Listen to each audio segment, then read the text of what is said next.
बिस्मिल्लाहिर्रहमानिर्रहीम। Dear students, आज हम अपने चैप्टर नंबर 11 में नेक्स्ट टॉपिक पर बात करते हैं। लास्ट टाइम हमने बात की थी कि क्लोरोप्लास्ट क्या है और वो किस तरह से फोटोसिंथेसिस के रिएक्शंस को परफॉर्म करते हैं। आज हम बात करते हैं रिएक्शंस ऑफ फोटोसिंथेसिस के। अगर हम फोटोसिंथेसिस के रिएक्शंस की इक्वेशन बनाए हैं तो हम इसमें देखते हैं carbon dioxide and water molecules are the reactants of photosynthesis, and these are converted into the glucose and oxygen as water appears on the both sides of the equations, so we can neglect it. यानी अगर हम देखें photosynthesis के reactions में carbon dioxide और water जो है glucose में कन्वर्ट हो जाता है और बाई प्रोडक्ट के तौर पर हम देखते हैं ऑक्सीजन प्रोड्यूस होती है और ये रिएक्शन चलता है क्लोरोफिल मॉलिक्यूल्स की मौजूदगी में और लाइट की मौजूदगी में। अगर हम इस इक्वेशन को इस तरह से रिवर्सिबली बनाएं तो यही रिएक्शन जो है बन जाता है रेस्पिरेशन का, यानी जिसमें हम देखते हैं ब्रेकडाउन होती है ग्लूकोज की ऑक्सीजन की मौजूदगी में, वाटर कार्बन डाइऑक्साइड प्रोड्यूस होती है और एनर्जी रिलीज हो जाती है। लिहाजा इस तरह से ये हमारे पास सिंपल इक्वेशन है फोटोसिंथेसिस के रिएक्शंस की। अब अगर जरा गौर किया जाए तो हम ये देखते हैं कि इसमें ये जो वाटर मॉलिक्यूल अपना कार्बन डाइऑक्साइड के मॉलिक्यूल्स हैं इसमें एडिशन होती है हाइड्रोजन की और इस तरह से हम कहते हैं कार्बन डाइऑक्साइड की रिडक्शन हुई और ऐसे ही वाटर के मॉलिक्यूल में से हम देखते हैं रिमूवल है हाइड्रोजन की। तो ऐसी सूरत में हम कहते हैं इस तरह से वाटर के मॉलिक्यूल की ऑक्सीडेशन होती है।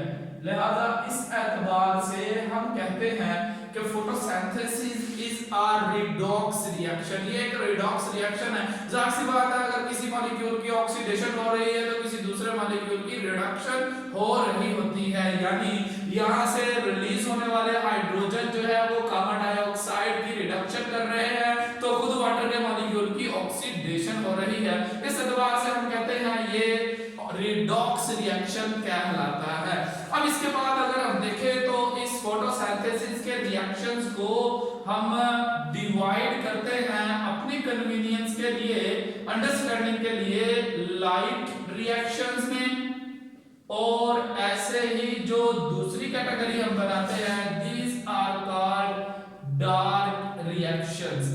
लाइट रिएक्शंस इनको इसलिए कहा जाता है because they use light energy directly, क्योंकि इनमें लाइट एनर्जी का डायरेक्टली यूज होता है। these are the reaction that runs upon the energy of the light or the photons। ये लाइट एनर्जी की बुनियाद पर चलने वाले रिएक्शंस लाइट रिएक्शंस कहलाते हैं। और इसी तरह से इसके बरअक्स ये वाले रिएक्शन जिनमें हम देखते हैं light is not required, no light is required, तो लिहाजा इन रिएक्शंस के लिए रोशनी जरूरी नहीं है।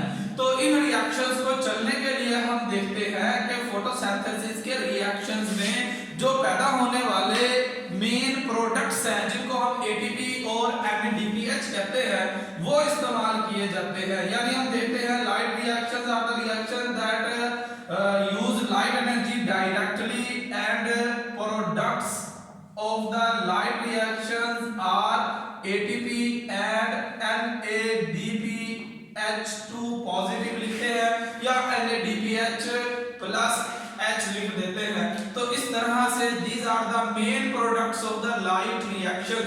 लिहाजा यही ATP के मॉलिक्यूल और NADPH के मॉलिक्यूल यूज होते हैं डार्क रिएक्शंस में।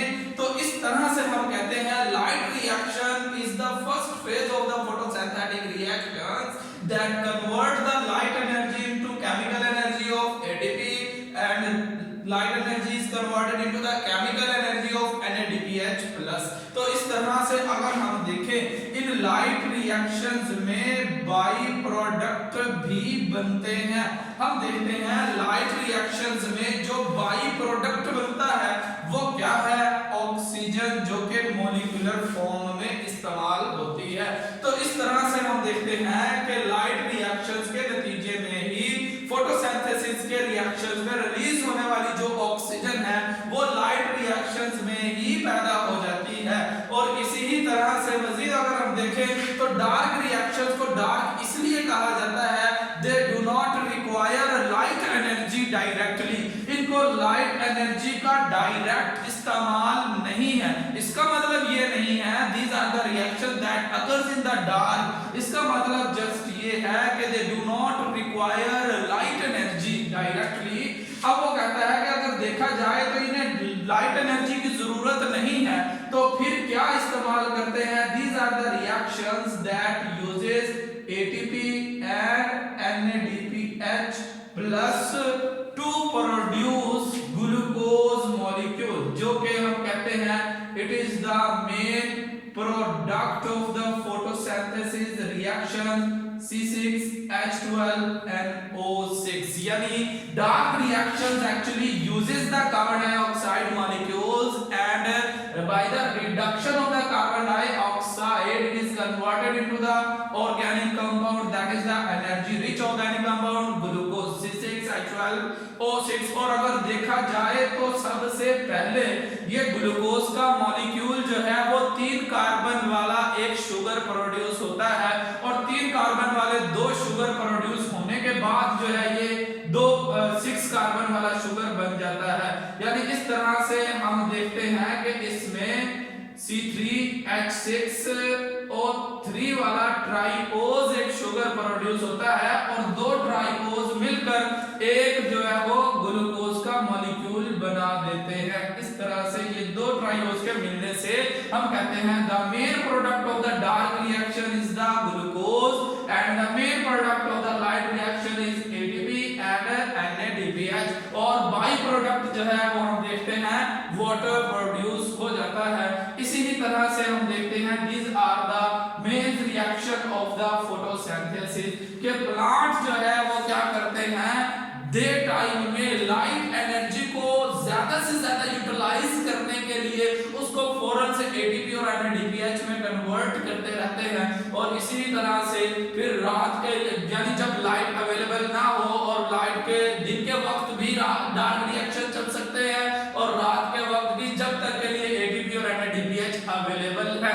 अब अगर हम जरा गौर करें तो लाइट रिएक्शंस कहां पर चलते हैं, हमने लास्ट टाइम डायग्राम बनाई थी क्लोरोप्लास्ट के मॉलिक्यूल की, तो हम कहते हैं these are the chloroplasts that have the double membranous organelles, इनकी इनर में आउटर मेम्ब्रेन स्मूथ होती है, जबकि inner membrane thylakoids extensions develop करती है in the stroma of chloroplast. Chloroplast का जो स्ट्रोमा है वहां पर ये इसकी एक्सटेंशंस डेवलप होती है। these are the thylakoid membranes। हम देखते हैं कि जैसे ही फोटोन ऑफ लाइट गिरते हैं तो इन थैलाकॉइड मेम्ब्रेन पर जो अरेंजमेंट है फोटोसिंथेटिक पिगमेंट्स की, ये कैप्चर करते हैं लाइट एनर्जी को, और इसी तरह से लाइट रिएक्शंस चलते हैं। यानी अगर हम देखें तो site of occurrence of the light reaction क्या है, it is the thylakoid membrane.